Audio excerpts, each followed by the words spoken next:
Sure I can see. All right. Well, we're thrilled that y'all are here. We got staffs cleaning up from our 119th gala last night. So we had a doozy. It was a late night. So appreciate y'all being with us today. Happy Friday.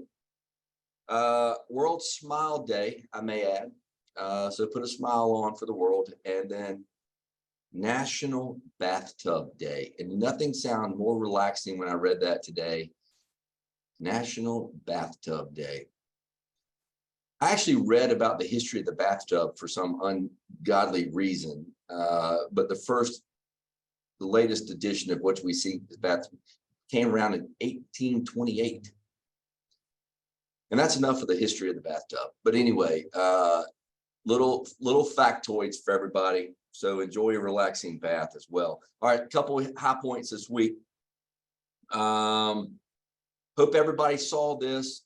I know David knows this, but the feds came in after Ian and postponed. If you have not done your business filings, if individuals have not filed for their taxes for the year, they get an automatic 4-month extension.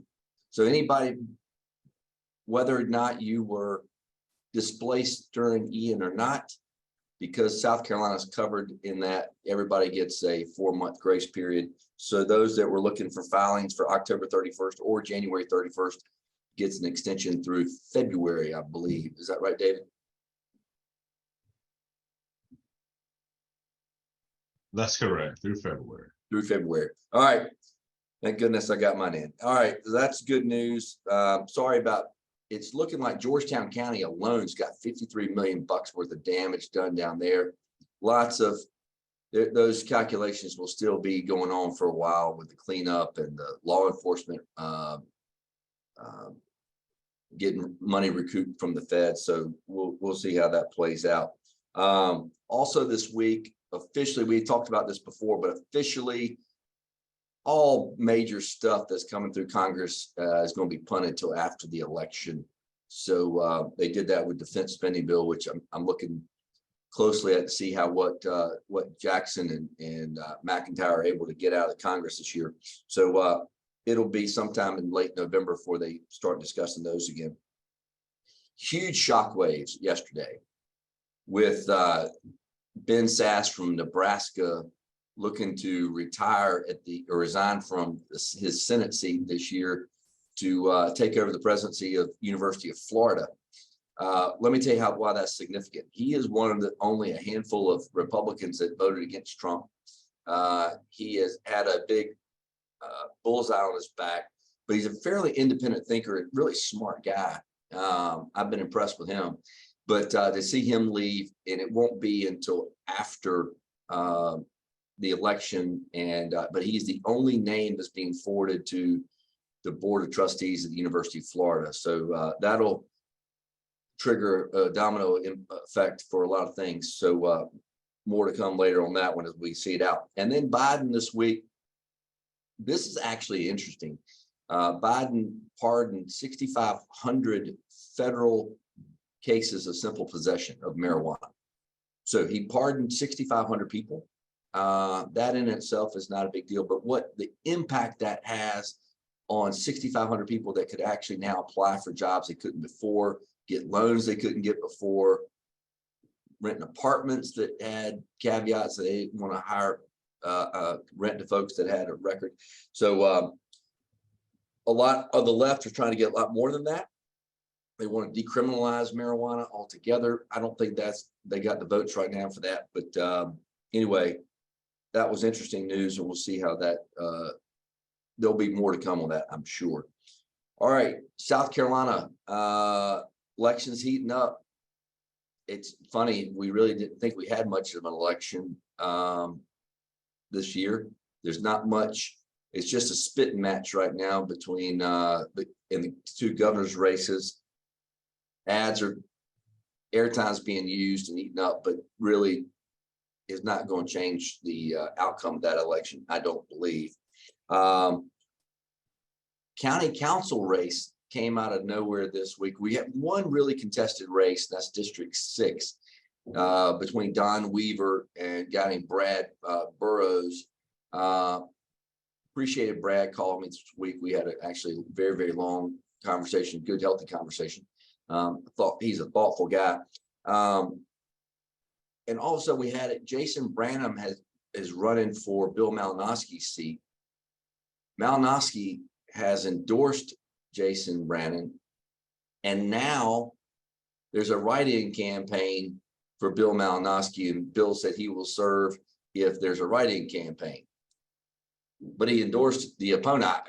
Anyway, write-ins are typically not successful. Just sorry, bring the cynicism out here, but they're not usually successful, quite frankly, but it is a head scratcher only in South Carolina. But anyway, we had, speaking of elections, we did have on Tuesday candidates for Richland 1 School District Board.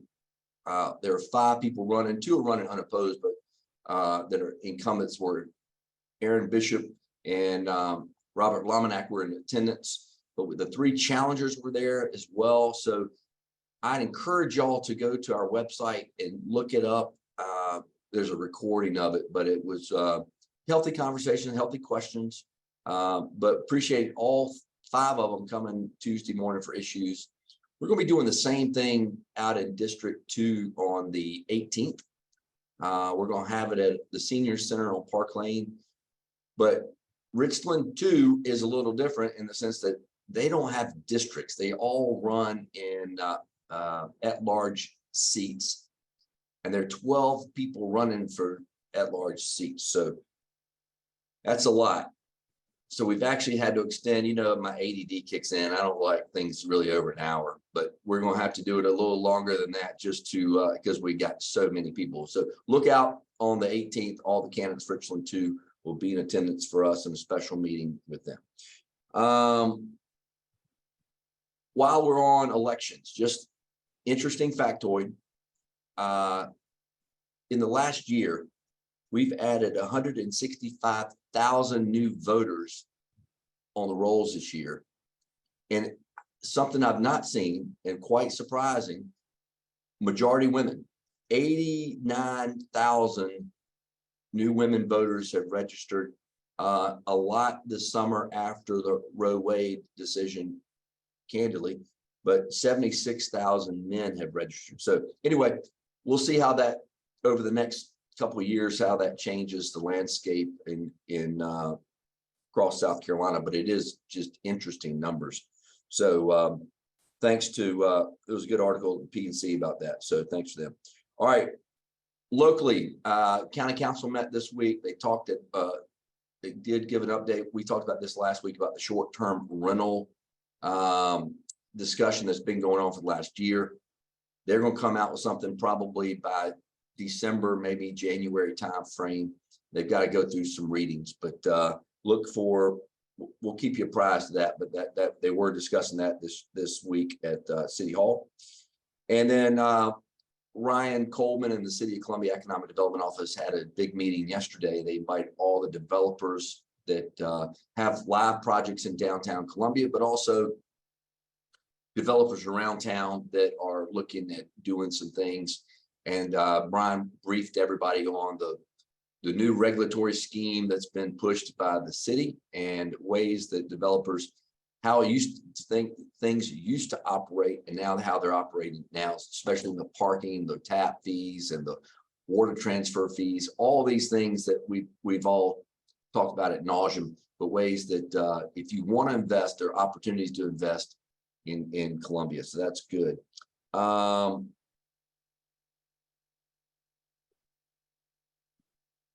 I just had a brain moment. Hold on. I had something on the tip of my tongue. Oh, well, it'll come back to me.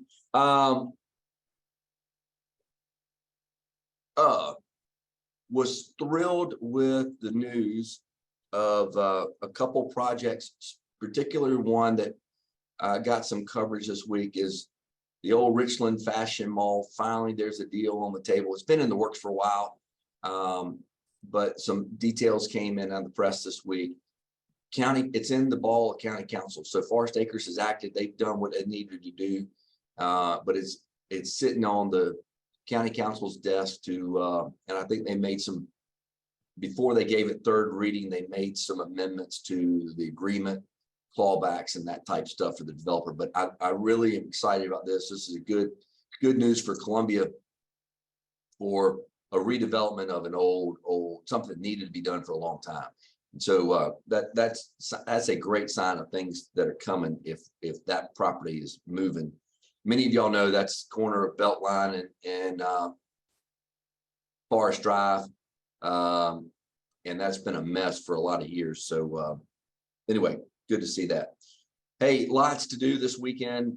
Let me just wrap this up and I'll get some thoughts from y'all. But one of my favorite things to do, this will shock y'all, I know, but I love going to the plant, the Midlands Plant Show at the Farmers Market. They do it twice a year, spring one and a fall one. Fall one this weekend out at the Farmers Market, get your fall foliage fix. Onomatopoeia, is that right? Is that, never mind, we won't go there. Also this weekend, the Gervais Street Bridge dinner Sunday night. If you don't get your tickets in the first 11 minutes, you miss out. I miss out all the time. But more importantly, if you're driving down downtown Sunday night, you ain't getting across the bridge. So be thoughtful of that. The 15th annual Palmetto Peanut Boil on Divine Street. That sounds yummy.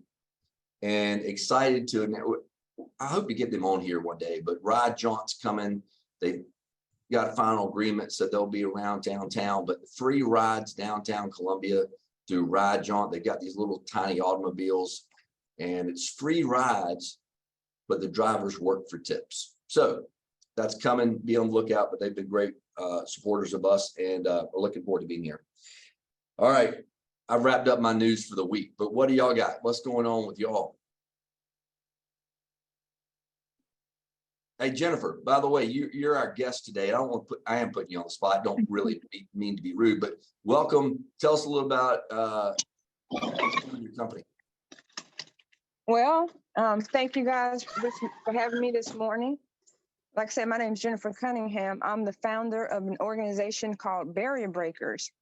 And what we do, we work in communities. We're primarily focused on the areas of 29203, 29204, and 29201. And I work with kids in District 1 primarily to engage them in STEM and agriculture. This past summer, we did a camp in which we partnered with Clemson and South Carolina Department of Ag to bring the kids into agriculture and teach them about farming. We also partnered with the hydroponics place that's right there in Columbia in 29203, as a matter of fact, called Clean Leafy Greens. Myself, my background, I have degrees in chemistry and chemical engineering, and I did that for about 18 years. But when I got into the world of agriculture back in 2018, I totally dove head first into it. Understanding the condition that we're in right now, our country, as far as it relates to agriculture and now the food supply chain. Mm-hmm. I thought that was just a very important task to take on. So I've been working with different agriculture organizations around the state, and also work with farmers around the state. So I travel a lot to different farms, working with the older farmers to get them resources through the USDA. And upon speaking with some of the kids, I realized that a lot of children don't know where our food come from. Yeah. You know, one child asked, I said, where does your food come from? Walmart, you know. I was like, well, how does it get to Walmart? Well, in a truck, I think. Well, where's the truck get the food? I don't know.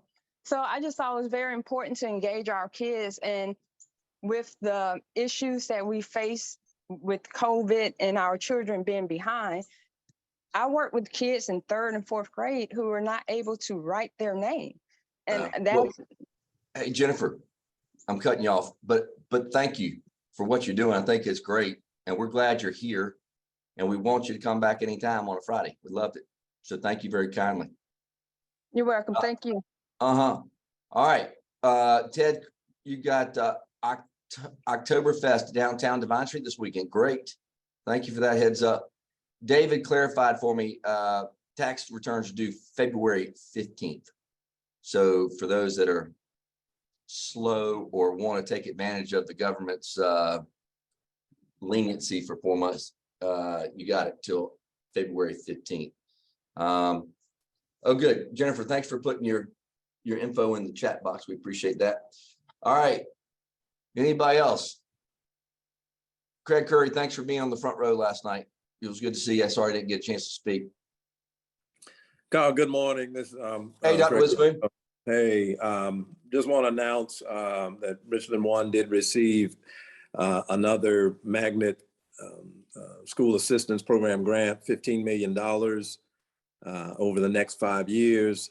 This particular grant, we had one for language immersion that's over at Carver. That's doing well. We expanded that over into hand in the middle level. This particular grant here that we just received is around STEM and space and science, Watkins Nance, Perry Middle School, and then matriculating up to Columbia High School. So we're excited about that and look forward to getting started next school year. Hey, that's great. Thank you very much. Thanks for being with us this morning.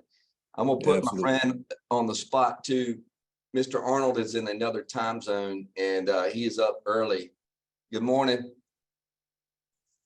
You're on mute, but I want to do two things. Ben, I mentioned this last week. Congratulations. I hear you're sold out at New Palms. That is great news for downtown Columbia for residential. For those, Ben built some condos downtown and they're beautiful, but most importantly for him, it's sold out.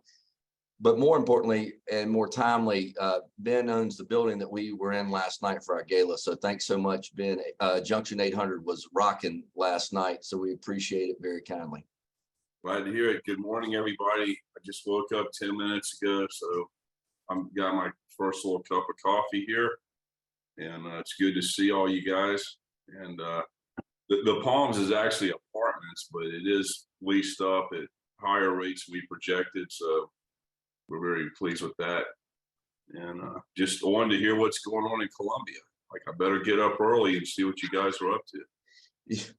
Well, a few of us are moving slower than usual today, but things are good. So thanks for being with us, Ben. Thank you. What else we got going on today? Anything for anybody? Carl, you can't forget State Fair starts on Wednesday. You were leading. Yeah. You're so good. Guess where I'm going to be next Friday for Coffee with Carl? Come see me at the Rocket. I'm coming. We're having it at the fair next week. So you read my mind. This, we actually try to do the first of the month. We try to take it on rotation, but we delayed it because of COVID stuff. I mean, not COVID, the COVID coffee, because of the last night. We decided that we're going to wait a week, but we're heading to the fair for funnel cakes. I'll have funnel cakes and coffee next Friday. Hey, Carl, there's another fair tonight. It's the Great American Whiskey Fair. I don't know if anybody mentioned that. It's very intriguing. It's $90 a ticket, but there's the distilleries from all over the country, Willet, Makers, all those. It's $90, includes everything except for cigars. And that's it. I believe 6 o'clock this evening. I don't know exactly where it is. It's somewhere down here. It's only a few blocks away from us. Does it include a ride home? No, it doesn't. You're gonna have to Uber yourself, I think. Hey, that's But I'll worthy be of there. Google. Hey, guess who's out here on Monday that I'm meeting? Who's that? President Armidas of USC. Really? Happens to be in San Diego, so I'm like, I gotta see him. I know him from Heathwood's board, and we met recently to talk about some things in the Vista too. So I'm looking forward to that. He's great. Yeah. Hey, Fred, the 2022 Great American Whiskey Fair is today, and it's at 701 Whaley Street. Thanks for the heads up for that one. Give Dr. Emery's our best if you've been. So Richard, There is not, this is the one beef I have with Columbia. There's not a centralized calendar service for all these fun things. It would be great to have, and a young entrepreneur that is computer savvy, college kid doing a capstone project could whip this out in a heartbeat, but we don't have one yet. But so you have to look at a bunch of different sources. So anyway, all right. Anybody else got anything? Just real quick, Carl, the businesses that have participated in the Minority Business Accelerator program will be giving their final business plan presentations next Wednesday. And I must say that the impact that this Chamber's program has had on these companies it's huge. And so it's done a great thing for the Midlands. Many of them are going to be hiring, growing their businesses to be able to hire additional people. So the economic impact from that program is significant. So my hat's off to Henry and Lynn for making such a successful first cohort program. Yeah, the inaugural program has been great. We've been so pleased, and we're still taking applications for the second cohort that starts in January. But out of the three, this is a statewide program. Obviously, Charleston's doing it, Greenville's doing it, and we're pleased that we've actually had 100% participation throughout the year. We're the only one that was able to do that, so we're excited and really looking forward to seeing the success of these companies. Some of them are just going to take off, so pleased with that. So, all right, guys, I'm gonna go unload liquor boxes, so maybe I can get over to that whiskey thing tonight. But I hope y'all have a fabulous day. The weather, I can't call it a chamber day, but it's better than that. It's gorgeous. So enjoy. A little warmer today than we had all week, but enjoy the weather while we got it. I'll be in DC next week, meeting with our military leaders and congressional leaders, at least staffs next week, talking about Jackson and McIntyre. So, but I'll be ready to get back to the fair on Friday. So come join me next Friday, 9 o'clock. Y'all have a safe weekend. Have some fun. We'll see you around real soon. Thank you all for being here. Appreciate you. Yes, sir. Before you sign off, did anybody go to this economic forum that Mayor Richland had about property taxes? I was curious what the reaction to that Yesterday was. morning. I think so. I mean, I sent I sent Shelley Little to go. So I'm just curious what the flavor is there. Does it have any hope or people talking about it? But Well, they talked about all the regulatory changes that are going on with the city. The bigger thing about the tax conversation is we've got to get buy-in from our county council, our school boards, and then our delegation, Richland delegation. And you know that process better than anybody. That just takes time and lots of conversation. So we're not ready to, I don't think they're ready to roll anything out because we've got to get people, it's going to take an act of the General Assembly to approve any reduction or any shift, as you want to call it. So it's on the front end of the process. But it applies to the whole state. So they're asking for special. They're asking, because I thought it was like Act 40 and it was a statewide situation. But well, they're modeling after Act 40, but in actuality, what they're going to do is ask for special legislation such for Richland County to give City of Columbia permission. oh, I see. Okay. And that's a tough climb if I'm in the General Assembly. I think it's going to be a challenge, but I support what they're trying to do. I don't know if this mechanism will work. I mean, it will work the way they've designed it, but I don't know if the General Assembly is going to be comfortable with it. That's what we got to do. And so, but we're trying to get the business community sold on it first, and then keep trying to keep the wheels moving. So it's going to take, it'll be a process. Well, I mean, it's a game changer for bringing industry to Columbia because there's people in commercial real estate that won't even consider it now. You know, like our taxes per unit on apartments are like $5,700 if you sell it versus like $2,400 in downtown Charlotte or $2,800 in Nashville. I mean, it's gotten to where it's not just unreasonable, it's unpalatable.